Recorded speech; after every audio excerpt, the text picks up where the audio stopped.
नमस्कार। आज की इस वीडियो में हम मानव पर्यावरण नियतिवाद डिटर्मिनिज्म का अध्ययन करेंगे।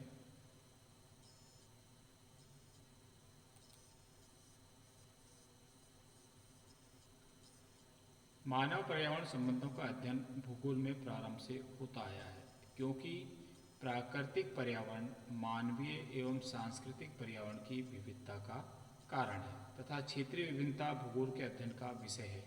विल्सन डी वॉलेस का कथन है कि geographical environment is the cradle in which man's genius await the prompting of moves which give him mastery over his fate। अर्थात भौगोलिक पर्यावरण वह हिंडोला है जिसमें मनुष्य अपनी बुद्धिमत्ता से अपने उद्देश्यों को पूर्ण कर अपने भाग्य का पर स्वामित्व स्थापित करता है। भूगोल में मानव पर्यावरण संबंधों को लेकर प्रारंभ से ही द्वंद्व रहा है। इससे संबंधित अनेक प्रश्न जैसे मानव पर्यावरण में क्या संबंध है, इसमें से कौन अधिक प्रभावशाली एवं नियंत्रक है, क्या प्रकृति सर्वोपरि है, क्या मानव उसमें परिवर्तन की क्षमता रखता है, क्या वैज्ञानिक और तकनीकी विकास द्वारा मानव और प्रकृति को नियंत्रित किया है। देखिए, जैसा कि हम जानते हैं कि आज से प्रारंभ में प्रकृति के अनुसार मनुष्य ने अपने कार्य किए हैं, चाहे उसका रहन सहन है, चाहे उसका पहनावा है, चाहे उसके रोजगार के साधन हैं, चाहे फसलों का है, चाहे जीव जंतुओं का है। तो प्रकृति ने उसको सीधा सीधा नियंत्रित किया है और प्रकृति द्वारा मनुष्य के कार्यों को या नियंत्रित करना ही एक तरह से डिटर्मिनिज्म है। पहले से ही निर्धारित है कि चाहे हम उसके ताप कटिबंधों के दृष्टि से यदि पृथ्वी को देखें कि यहाँ पर कहाँ वर्षा अधिक होती है तो वर्षा अधिक होने पर कौन सी फसल दी जाएगी, वहाँ पर वनस्पति किस प्रकार की होगी, और जहाँ वर्षा कम होती है वहाँ किस प्रकार के जीव जंतु वनस्पति बनेंगे। तो ये एक तरह से कि हम कह सकते हैं कि प्रकृति मानव के चाहे रहन सहन है, चाहे पहनावा है, चाहे उसकी आर्थिक क्रियाकलाप हैं, चाहे उसके मकान है, सबको प्रभावित करता है। लेकिन धीरे धीरे मनुष्य ने भी इसको प्रकृति का में परिवर्तन लाना या कुछ सुविधाएं इस प्रकार की विकसित कर ली कि चाहे अधिक तापमान वाले क्षेत्रों में एसी का विकसित करना या डेजर्टों में नहरें निकाल के उसको कृषि योग्य बनाना। तो ये कुछ ऐसी पॉसिबिलिटी की है। लेकिन आप आज हम इस जो वीडियो है इसमें कि किस प्रकार प्रकृति मनुष्य को उसके कार्यों को या नेचर प्रभावित करती है, इसको देखेंगे। अनेक प्रश्न भौगोलिक अध्ययन में उभरते हैं। भूगोल में सदैव से प्राकृतिक पर्यावरण का अध्ययन किया जाता है और आज ये पर्यावरण भूगोल का एक प्रमुख विषय है। पर्यावरण अध्ययन भूगोल की एकाकी न होकर इसमें मानव पर होने वाले प्रभावों का अध्ययन किया जाता है। वास्तव में पर्यावरण मानव संबंधों का अध्ययन भौगोलिक विश्लेषण का प्रमुख आधार है। इसी अध्ययन के अंतर्गत भूगोल के विभिन्न विचारधाराओं का उदय हुआ, जैसे नियतिवाद जिसमें प्रकृति मनुष्य को नियंत्रित करती है, संभववाद जिसमें मनुष्य के उसको अधिक प्रभावी बनाए वो किस प्रकार प्रकृति पर नियंत्रण करता है, और नवनिश्चयवाद, नवनिश्चित में हम जैसे रुको और जाओ कि प्रकृति भी उसको नियंत्रित करती है और मनुष्य भी उसमें परिवर्तन ला रहा है। तो इसको हम नवनिश्चयवाद की कॉन्सेप्ट कहते हैं। इस सबसे पहले आता है नियतिवाद या पर्यावरणवाद या निश्चयवाद। नियतिवाद, पर्यावरणवाद, निश्चयवाद और अंग्रेजी में इसको डिटर्मिनिज्म बोलते हैं। नियतिवाद विचारधारा प्रकृति या पर्यावरण को सर्वोपरि मानते हुए मनुष्य को उसके हाथ की कठपुतली मानता है। नियतिवाद का मतलब है कि प्रकृति ही सर्वोपरि है और मनुष्य उसके अनुसार अपना कार्य करता है, वो प्रकृति के हाथ की कठपुतली है। इस विचारधारा का मूल भाव यह है कि किसी भी सामाजिक संगठन, राज्य, राष्ट्र का इतिहास, संस्कृति, जीवन शैली और विकास की अवस्था वहाँ के पर्यावरण, भौतिक कारकों चाहे धरातल है, जलवायु है, अपवाह है, वनस्पति है, जीव जगत है के द्वारा संचालित होते हैं। और ये इसके फैक्टर है, जलवायु चाहे धरातल, जलवायु, अपवाह, ये क्या प्रकृति के फैक्टर हैं, तो इनके द्वारा नियंत्रित होती है।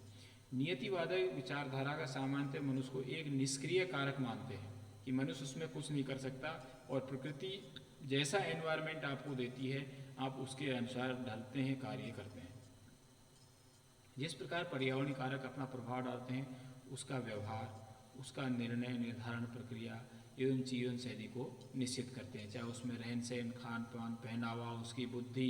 क्योंकि जैसे क्लाइमेट चेंज होती है कि उष्ण उसमें आलसी होते हैं, ठंडी जलवायु में चुस्त दुस्त होते हैं, तो इसी प्रकार उनके जो चाहे वर्किंग आवर्स हैं, उनकी कार्य क्षमता है, वो उससे प्रभावित होते हैं। विभिन्न विचारकों का मत, नियतिवाद के जो विद्वान हैं उसके बारे में क्या कहते हैं। सर्वप्रथम प्राचीन ग्रीक विचारकों हिप्पोक्रेटस, अरस्तु, थियासिडिस, हेरोडोटस ने प्राकृतिक तत्वों की प्रभुता को स्वीकार किया। हिप्पोक्रेटस ने ईसा से 520 वर्ष पूर्व वायु, जल, स्थान की विशेषता की महत्ता को स्वीकार करते हुए एशिया के निवासियों को उपयुक्त वातावरण के स्थलों में आराम पसंद जीवन यापन करने वाला, यूरोप के निवासियों को अपेक्षाकृत प्रतिकूल वातावरण में परिश्रमी जीवन व्यतीत करने वाला बताया। अरस्तु ने ईसा से 4वीं सदी पूर्व अपनी पुस्तक पॉलिटिक्स में लिखा था कि यूरोप के ठंडे प्रदेशों के निवासी बहादुर होते हैं, किंतु उसमें विचारों और तकनीक कौशल की कमी होती है, क्योंकि ठंडे उसमें आदमी चुस्त रहता है लेकिन उनका दिमाग कम काम करता है। इसके विपरीत एशिया के लोग विचार से कुशल होते हैं किंतु वे उत्साही नहीं होते। इसी तरह स्ट्रेबो ने ढाल, धरातल और जलवायु को ईश्वर का कारक मानते हुए उनका मानवीय जीवन शैली पर प्रभाव स्पष्ट किया। 16वीं शताब्दी के उत्तरार्ध में बोदिन ने लिखा कि ठंडे देशों के निवासी निर्दयी, साहसी होते हैं, किंतु गर्म प्रदेशों के निवासी प्रतिशोधी, कुटिल, परंतु सच और झूठ में अंतर करने वाले होते हैं। तो ये उनके दिमागी स्तर की उन्होंने अंतर बताया है। 17वीं शताब्दी में राजनीति विज्ञान के विद्वान मोंटेस्क्यू ने जलवायु और मृदा को मानव चरित्र का निर्माता बनाया कि किस प्रकार की जलवायु और मिट्टी है और वही मनुष्य के नेचर को डिसाइड करती है। उन्होंने जलवायु के प्रभाव को व्यक्त करते हुए लिखा है कि ठंडी जलवायु के लोग शारीरिक दृष्टि से पुष्ट, साहसी, कम कुटिल होते हैं, जबकि गर्म जलवायु के निवासी धर्मप्रिय और परंपरा और संस्कृति को अधिक विश्वास रखते हैं। अरब भूगोलवेताओं ने प्रकृति के प्रभुत्व को इंकित किया। उन्होंने निवास योग्य विश्व को 7 किस्वार या कटिबंधों में जोन में बांटा। अल बतूनी, अल मसूदी, इन हाकल, अल इदरसी, इब्न खल्दून ने मानवीय गतिविधियों एवं पर्यावरण को परस्पर अंतर संबंधित माना। उदाहरण के लिए अल मसूदी ने लिखा कि वे क्षेत्र जहाँ जल बहुलता से उपलब्ध है वहाँ के निवासी विनोद प्रिय होते हैं, जबकि शुष्क क्षेत्र के निवासी शीघ्र क्रोधित होने वाले होते हैं। जर्मन वैज्ञानिकों एवं दार्शनिक कांट ने भी एक निश्चयवादी विचारक थे। उन्होंने भौगोलिक एवं पर्यावरणीय परिघटनाओं के अध्ययन के लिए वैज्ञानिक आधार की आवश्यकता पर बल दिया। उन्होंने जलवायु के प्रभाव को महत्वपूर्ण मानते हुए ये व्यक्त किया कि जो पशु एवं मनुष्य एक दूसरे को प्रवसन करते हैं, दूसरे देशों को प्रवास करते हैं, उन पर क्रमिक रूप से वहाँ की जलवायु का प्रभाव देखा जा सकता है। मानव एवं पर्यावरण अंतर संबंध पर कांट के दर्शन को हम्बोल्ट एवं रिटर ने भी स्वीकार किया। हम्बोल्ट ने अपनी पुस्तक कॉस्मोस में पर्यावरण की शक्ति को सर्वोपरि मानते हुए उसका मानवीय कार्यों पर प्रभाव व्यक्त किया। उन्होंने भूमध्य सागरीय एवं अन्य विचार सभ्यता के विकास पर वहाँ की जलवायु के प्रभाव को व्यक्त किया। हम्बोल्ट के समकालीन कार्ल रिटर ने मानव एवं प्रकृति के संबंध में अपनी पुस्तक यूरोपिया इन जर्नल में प्रस्तुत किया। रिटर ने शारीरिक संगठन एवं स्वास्थ्य पर विभिन्न पर्यावरणीय दशाओं का अध्ययन किया। रिटर ने प्रसिद्ध ग्रंथ अर्धकुंडे में मानव पर्यावरण संबंधों का विस्तृत व्याख्या की। उन्होंने पृथ्वी तल के अध्ययन में मानव को केंद्र स्वीकार किया तथा मानव एवं पर्यावरण संबंधों की भौगोलिक विश्लेषण विधि में प्रादेशिक भूगोल की महत्ता को स्पष्ट किया कि रीजन विशेष में किस प्रकार की कंडीशन पाई जाती हैं, और इस विवेचन में प्राकृतिक तत्वों को सर्वोपरि माना। इसी समय डार्विन ने जीवों का विकास का मूल सिद्धांत ओरिजिन ऑफ स्पीशीज के रूप में प्रतिपादित किया, जिसमें जीवों के विकास में पर्यावरण की महत्वपूर्ण भूमिका को स्पष्ट किया। हैकल ने 1834-1919 में पारिस्थितिकी इकोलॉजी संबंधी विचार प्रस्तुत किए जो मानव पर्यावरण संबंधों की दिशा में आधारभूत हैं। उन्होंने मानव प्रजाति, उसके रंग, रूप, उसकी शारीरिक बनावट को प्राकृतिक वातावरण से नियंत्रित बताया।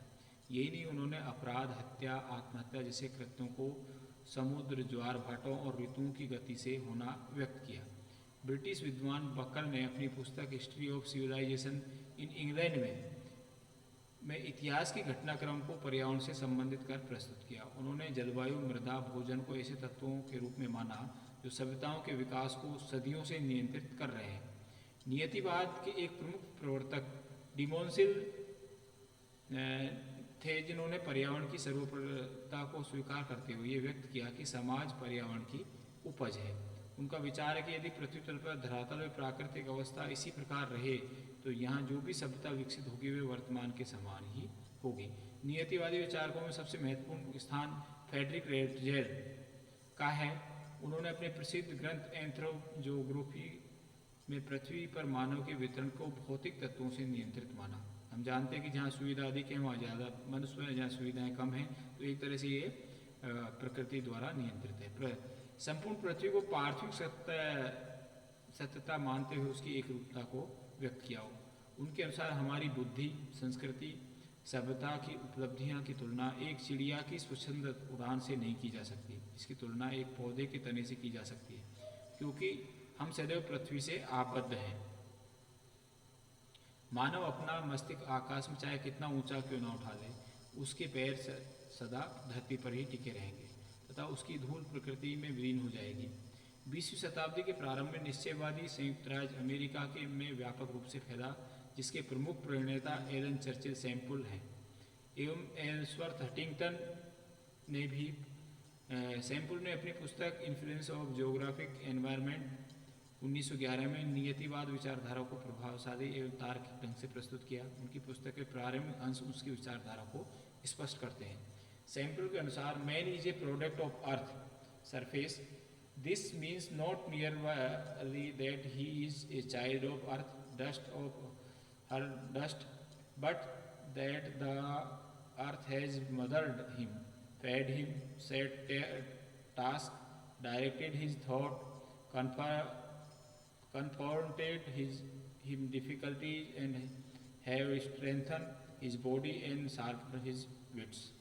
अर्थात मनुष्य पृथ्वी तल की उपज है। पृथ्वी तल से उसका तात्पर्य पर्यावरण है।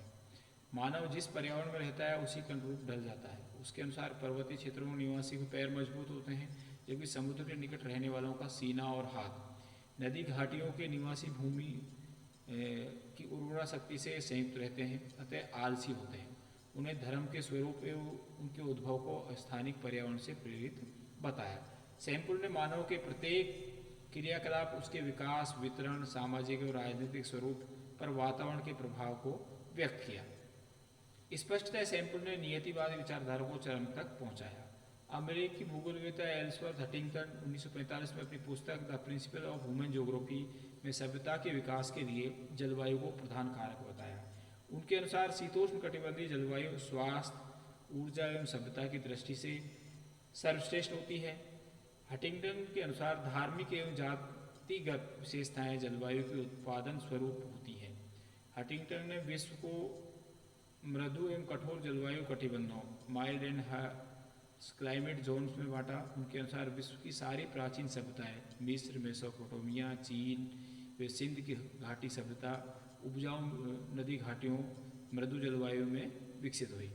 उपरोक्त विद्वानों के अतिरिक्त मैकिंडर, चिल्सोम, डेविस, बोमेन, रॉबर्ट मिल, गेडिस, हर्बर्टसन आदि ने भी सभ्यताओं के विकास को निश्चयवादी उपागम से समझाया। तात्पर्य यह है कि निश्चयवादी विचारकों ने प्रकृति और पर्यावरण को सर्वोपरि मानते हुए विभिन्न मानवीय क्रियाओं तथा मानव के विकास को पर्यावरण का प्रतिफल बताया। नियतिवाद का मूल्यांकन। वैज्ञानिक, तकनीकी और औद्योगिक प्रगति एवं ज्ञान विज्ञान के क्षेत्र में हो रहे अनुसंधानों ने नियतिवादी विचारधारा को एक पक्षीय अथवा एकांकी मानते हुए मानव बुद्धि एवं कार्यों को महत्व देना प्रारंभ किया। इसके फलस्वरूप नियतिवादी अथवा पर्यावरणवाद से संबंधित अनेक विचार उठने लगे, जिसमें प्रमुख थे मानव पर्यावरण का दास नहीं अपितु वह अपने बौद्धिक क्षमता से उसका उपयोग करता है। 2. विभिन्न प्रकार की जलवायु में सभ्यता का विकास होना मानवीय क्षमता का द्योतक है। मिस्र, चीन, मेसोपोटामिया, हड़प्पा, मोहनजोदड़ो आदि का विकास भिन्न भिन्न जलवायु क्षेत्रों में हुआ है। मनुष्य की शारीरिक क्षमता केवल जलवायु और वातावरण द्वारा नियंत्रित हो, ये सत्य नहीं है, अपितु भोजन, व्यवसाय, स्वास्थ्य सुविधाओं द्वारा भी इसका विकास होता है। सभी प्राकृतिक प्रदेशों में समान अर्थव्यवस्था का विकास न होकर भिन्न भिन्न हुआ है। वैज्ञानिक एवं तकनीकी विकास के फलस्वरूप मानव पर्यावरण का अधिकतम उपयोग कर रहा है। जहाँ कृषि की कल्पना तक ही नहीं हो सकती, वहाँ आज अधिकाधिक कृषि उत्पादन किया जा रहा है। तो ये संभववाद की स्थिति हुई। प्रतिकूल प्राकृतिक दशाओं में उद्योग एवं परिवहन का विकास हो रहा है। कृत्रिम साधनों के द्वारा न केवल जलवायु नियंत्रण किया जा रहा है, अपितु अनेकानेक यंत्रों में वातावरण का आज अधिकतम उपयोग हो रहा है। उपयुक्त तथ्यों की दृष्टि से भूगोलविदों ने एक, जिसे हम संभववाद का नाम दिया गया। तो आज के वीडियो में हमने नियतिवाद में इतना ही, कि इसके अंतर किस प्रकार प्रकृति इसको नियंत्रित करती है, कंट्रोल करती है मनुष्य के लिए, वहाँ के रहन सहन के लिए। That's all, thank you.